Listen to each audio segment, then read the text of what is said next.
This week on Motor Week, in preparation for our trip to the 2000 Detroit Auto Show, we bring you the highlights of Detroit 1999 with Ginny Buckley, Ian Royle, and Ken Gibson. Now here's a car that really epitomizes everything about the United States. Huge, huge 4x4 vehicles, or sport utility vehicles, as they call them here. This is the Lincoln Navigator, and it is positively enormous. It has everything on it, absolutely everything. You get a 4-year, 50,000-mile warranty on it, but it only costs $45,000. That's about £30,000 to you and me in British money. Far cheaper than a Range Rover, but you get absolutely everything on it. Plus a 5.9-litre V8 engine that will only do between 10 and 14 miles per gallon in the city. But hey, when fuel here is less than $1 a gallon, who's worrying about that? Rather neater idea as well. Instead of using a key to unlock the door, you can tap in a personal code, 3-4-digit number, and you're in the car. And you're driving.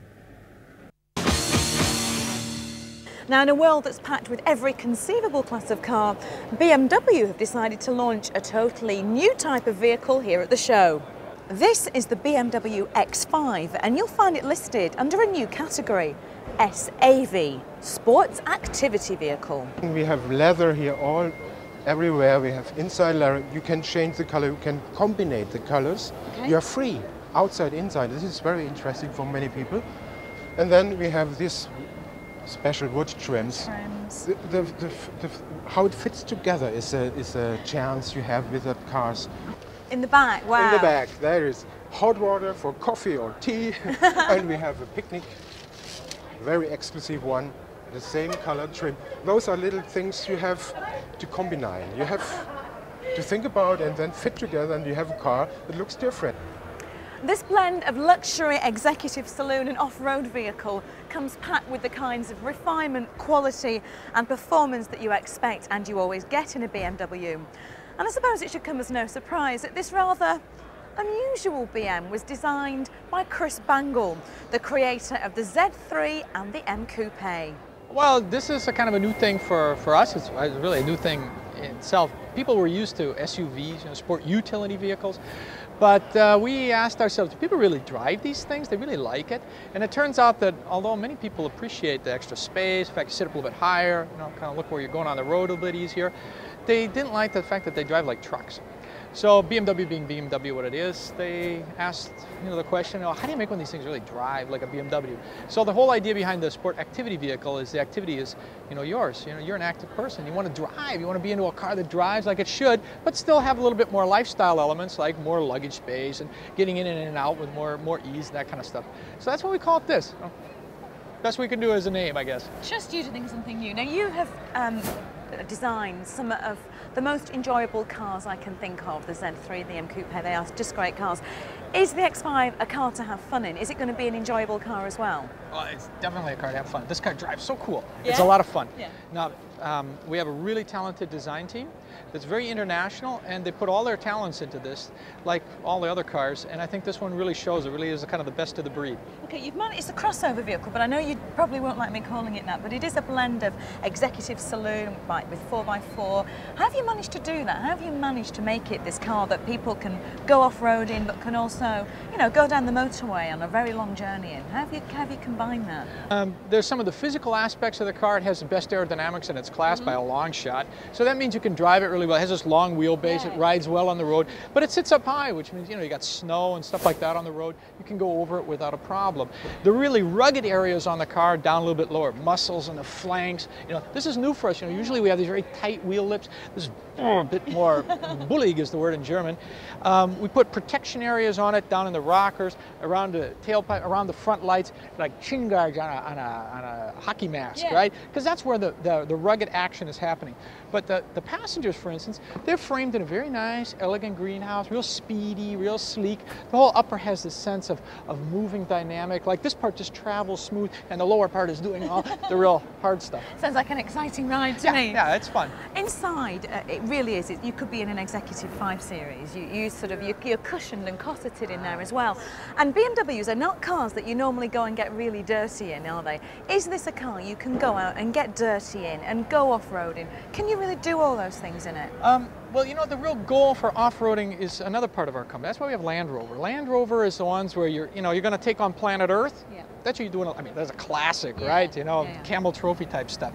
This is really a car for any road, anytime, any reason, which I like. I like that idea, an all-reason car. Yeah. So it really is designed to be on the road.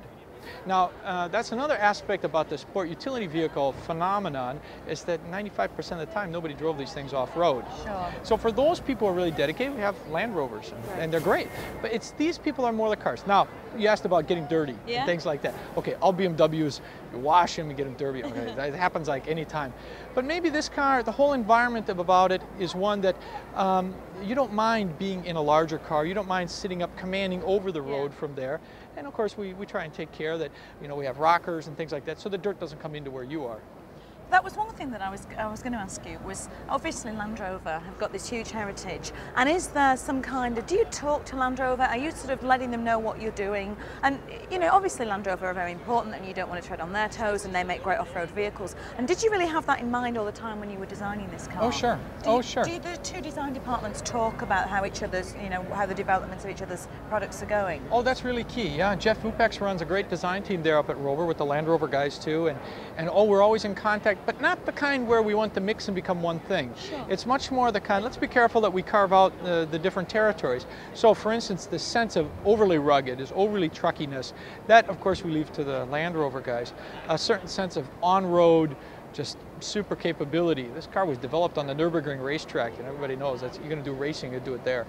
That's more the BMW approach. So the design departments talk, of course, to make sure we don't wind up in each other's soup. So this is a car that we could take on a racetrack if we wanted to do. I have. It's great. When it goes on sale in the UK next summer, the X5 will feature the 8-cylinder engine from the 5 and the 7, BMW's super smooth straight 6, and also the new direct injection diesel engine, the most powerful engine of its kind.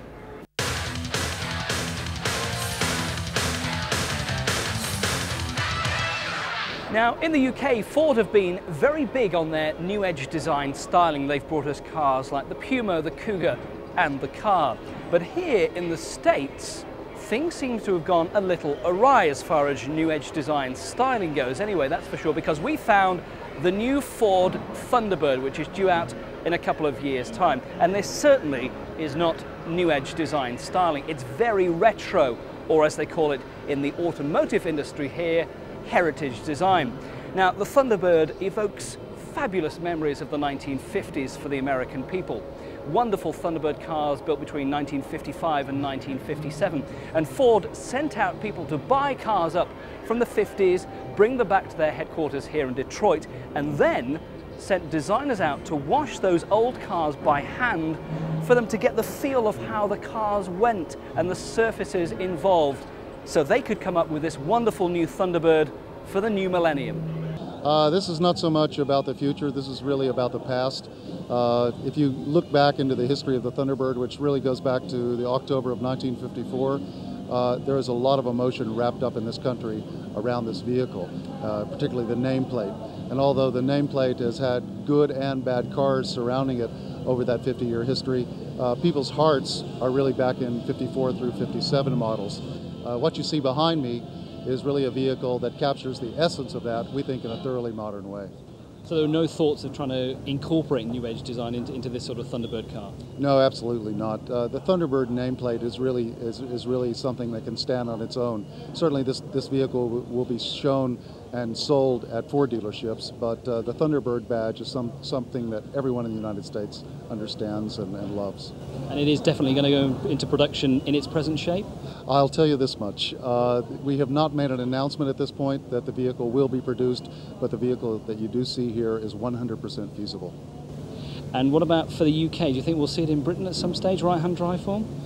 We haven't made a decision on that. I am a large advocate that we bring this vehicle to the US because I think to the UK. I think there are customers in the UK as well as in Germany, in France, that want a piece of the new world, and this is what they think about when they think about the new world. So what sort of brief did the designers have for coming up with this idea? How did they go about it?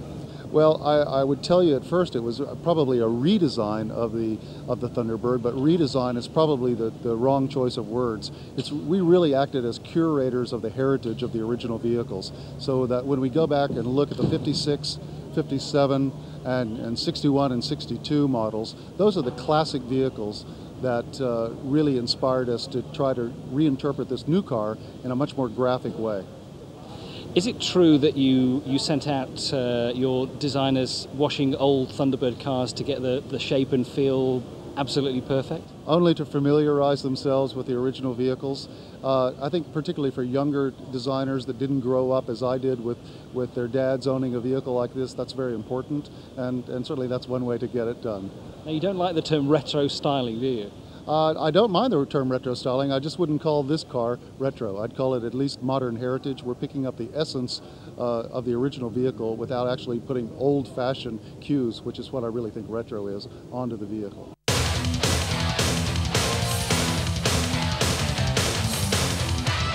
Now, if you've ever thought that the new Beetle wasn't quite beefy enough, then I've got some great news for you. There's a stylist in Wolfsburg who thinks along the same lines, so he decided to feed it a few steroids. It's really the basic desire to put a bit of blood into the car, and as the Americans say, give the car legs.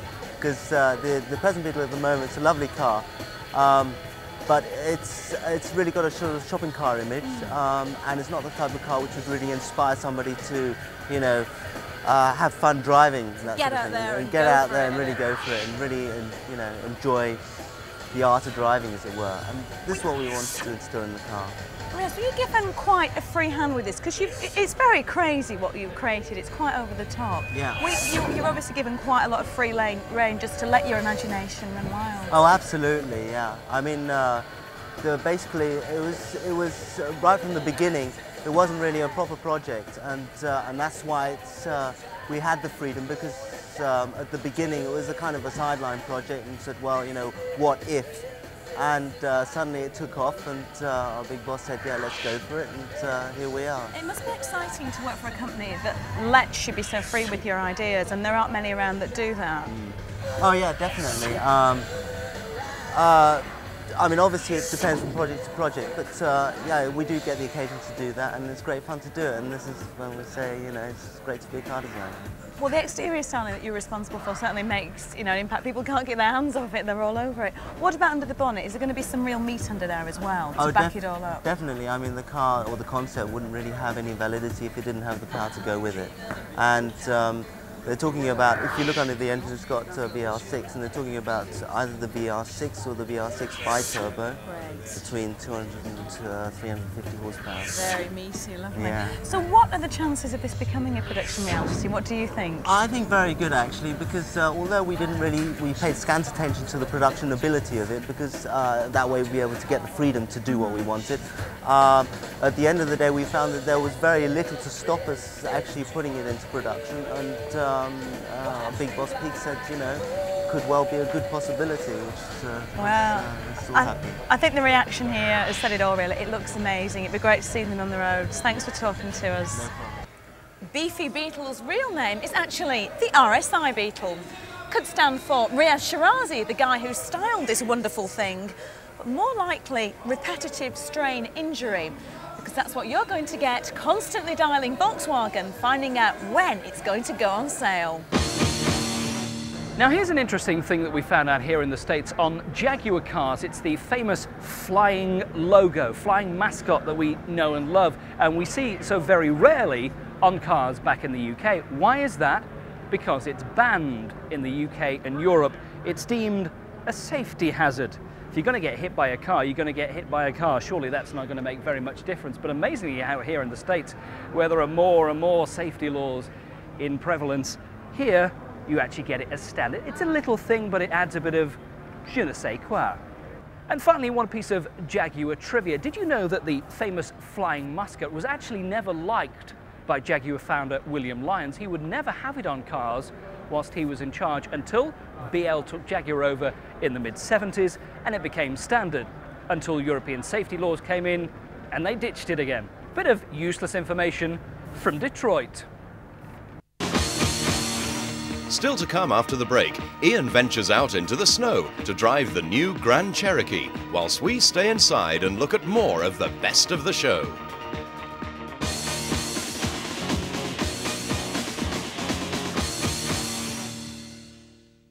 Well, here we are in snowy Detroit. The temperature today is just getting above 0. That is 0 degrees Fahrenheit. It's freezing cold. It's about -20 here.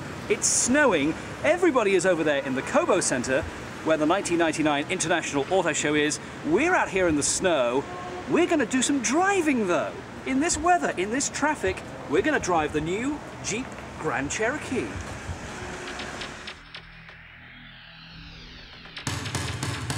Well, this is downtown Detroit. It's still snowing here. We're just taking the Jeep Grand Cherokee out for a quick spin around the sights, seeing what it actually drives like. Not a chance to get at much speed, I have to say, but it's very safe and very secure on the road. It's a 4.7 litre V8 engine power track in this particular model. And what Jeep and Daimler Chrysler have managed to do with the new Grand Cherokee is keep it very much as the old one, in a sense, as Land Rover have done with the new Discovery, so as not to alienate their existing customers. Sitting inside the new Grand Cherokee, if you owned an old Grand Cherokee, you'd probably notice very little difference, but it is an all-new car. Plus, in this sort of weather, what makes it great is the quadra-drive system. And that allows you, particularly in this sort of conditions, if one of the wheels is spinning at the back or two of the wheels spinning at the front, the rear wheels will still keep driving and get you out of those difficult situations. That is ideal in this sort of snowy weather. There may have been a blizzard here in Detroit, but even that can't stop the spirit of the 1999 North American International Auto Show. You know, it looks fantastic and it really fits well here in Detroit, but I don't think they're going to buy it in Florida.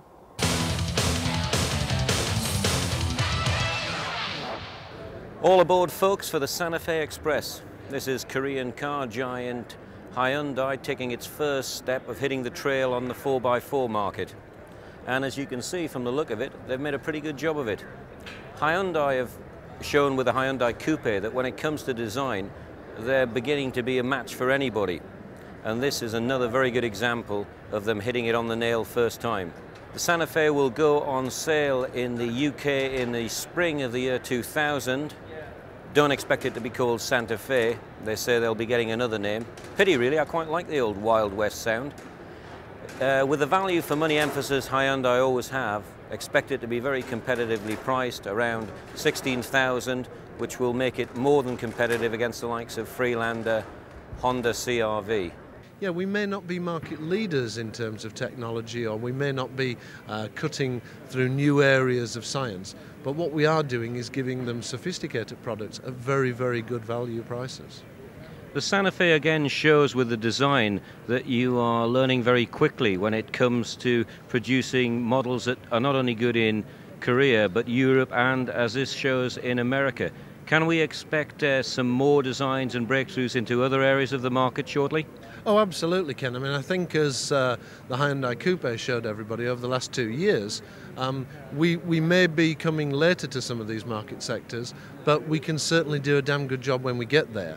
What we're doing with this is coming into a sector that is very individual and is now becoming very demanding.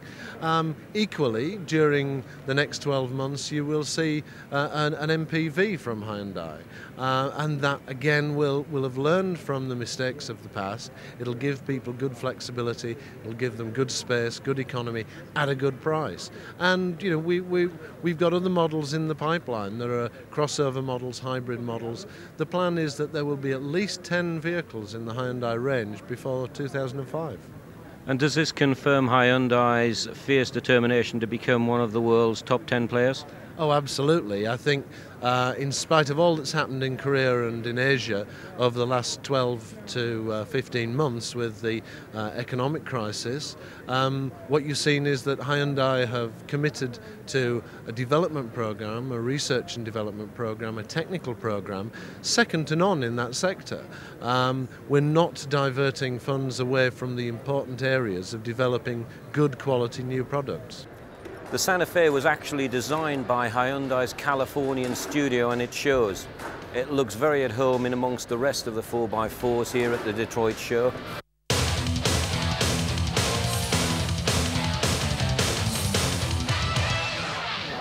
Now, here's a car in Detroit that's of interest to us back in the UK. This is the new Lincoln LS. Now, Lincoln is not a name that we're familiar with back at home, but here it's the luxury division of Ford, and these sort of cars sit alongside the likes of the Cadillac, large luxury saloons that just waft along the highway. Well, this is the small baby Lincoln, and it will be introduced to the UK maybe later this year, more likely in the year 2000. And it will sit alongside the Ford brands, maybe replacing the Scorpio to a certain extent, but it's not going to carry the Ford badge. But that could be Ford's problem. Where does the new Lincoln LS sit in their range? Do they create separate dealerships, as Vauxhall have done with Cadillac? The all-new Lincoln LS is on an all-new platform designed with the technical features of other successful cars in the global arena. Rear-wheel drive, four-wheel independent suspension, a choice of 4-valve overhead camshaft engines and 2 new transmissions, all-speed traction and yaw control, and anti-lock brakes. Plus, of course, all the usual gimmicks like airbags, climate control, all standard features. Plus, a first surely for here in the States, the LS V6 can be ordered with a 5-speed close ratio manual transmission, which is amazing for America. A manual gearbox, the first in a Lincoln since 1951. Now, inside the LS, it's quite a smart design. It has a sort of European style to it, not the conventional American interior that we normally see in large luxury cars. And maybe that's because this car is going to be sold worldwide, not just here in America. It's going to be sold in Britain, as I've already mentioned, the whole of Europe and Asia too. Ford's president Jack Nasser says he wants this car to compete with the best in the world, the luxury sports sedan market, and it needs to be good, that's for sure. Now, price-wise, it's anybody's guess what it could be. The Scorpio, when it finished, was topping out around about £30,000, so this could be around that sort of feel, without interfering too much into Jaguar S-type territory. Under the bonnet, you get a choice of 2 engines here in the States, a 3-litre V6 and a 3.9-litre V8. Chances are we'd only see the 3-litre V6 in the UK. Coming up on next week's show, it's back to Detroit as we bring you the first of 2 programs of exclusive coverage of the 2000 Detroit Auto Show with Ian Royle and Howard Stableford. All that next week on Motor Week.